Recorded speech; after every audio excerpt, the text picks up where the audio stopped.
Have you done this? No, it's the first time I've been interviewed. Okay. So, nervous.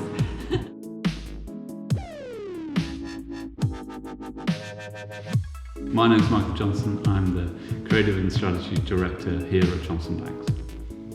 I'm Katherine Heaton. I'm the Account Director at Johnson Banks, where I've been for 4.5 years.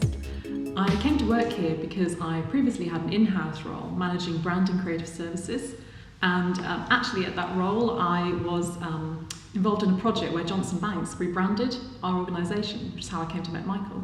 Very difficult project. It was.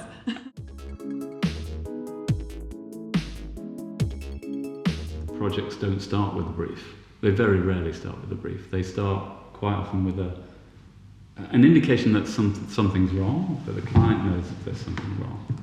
And we have an enormous amount of discussion, don't we, in first meetings about process and how we work through a kind of logical process. Maybe you should.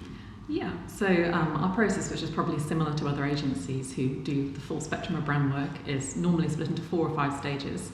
Our first stage is doing research, which is our opportunity to familiarise ourselves with a particular organisation and the problems that they're facing. And that will normally consist of doing interviews, auditing their existing brand identity, running workshops, and that then really forms the basis for the second stage of work we do, which is the strategy. So working on the positioning for that organisation and the brand narrative. Following on from that, and I think one of the crucial ways which we're different to quite a lot of other agencies is the link into the design stage. Yeah, that's an interesting point. This kind of, so Kat's talked about 2 stages there, and technically speaking, our design stage is our 3rd stage, but we're often blurring the line between stages 2 and 3 because there aren't any walls here. The strategists are not on a different floor or in another building, in fact. This is the strategy department, really, you're looking at it. Okay, we often bring in other people, or we bring in advisors, or often the clients are pretty good at strategy as well. But it means that we often blur the lines between the 2 stages, which, as Kat says, that's pretty unusual. I mean, generally speaking, a lot of our clients are pretty new to the concept of a branding process that goes as deep as it does for us. Process of selection is quite self-selecting, so we would be pretty open about the way that we work and say, look, this is normally how we would work. If someone looks at that and goes, oh no, we can't handle that, they simply won't give us the job. Or if they just want something visual, they just want, if you like, to be cruel, a paint job, then we won't get the project. But we do tend to get the projects where people they aren't clear what the issue is, they need someone to help solve all sorts of strategic problems, and so the first half of every project is much more akin to management consultancy, really, than it is to traditional graphic design, which is a challenge, actually, for everyone, really. Absolutely. But I think for the majority of clients, having that one point of contact throughout the whole project is a real benefit to them, and they can see that.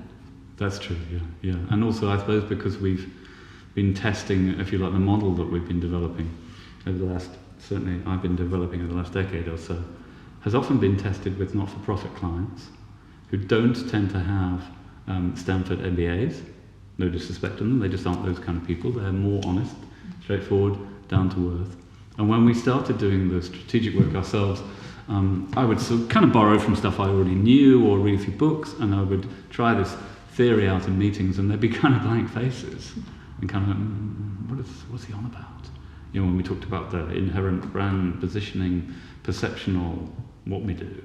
And so we actually I started stripping out all of this detail and just putting in really simple, basic, who are we, what do we do, what do we stand for, what do we value the most. You know, it seems pretty obvious, but... We're in the business of communication after all, so why would we use complicated technical jargon when talking to people who might not be that familiar with the industry? It just makes sense to speak in a straightforward way. Yeah.